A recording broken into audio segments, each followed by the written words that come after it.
tengah invasi Rusia yang sudah lebih dari 2 bulan berjalan, artis Hollywood Angelina Jolie tiba-tiba melakukan kunjungan kejutan dan muncul di wilayah Lviv, Ukraina pada Sabtu 30 April 2022 waktu setempat. Jolie yang juga pernah menjadi utusan khusus Komisioner Tinggi PBB untuk pengungsi UNHCR mengunjungi fasilitas kesehatan di Lviv pada Sabtu waktu setempat.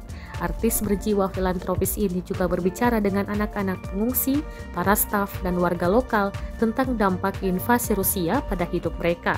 Kunjungan kejutan Jolie ke Ukraina ini diyakini merupakan kunjungan pribadi. Dilansir kantor berita Associated Press pada Minggu, 1 Mei 2022, menurut Gubernur Regional Lviv, Maxim Kositsky, di sana Jolie menemui dan berbincang-bincang dengan para pengungsi perang, khususnya anak-anak yang sedang dirawat karena terkena serangan roket di stasiun kereta api Kramatorsk awal April lalu.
Terima kasih sudah nonton.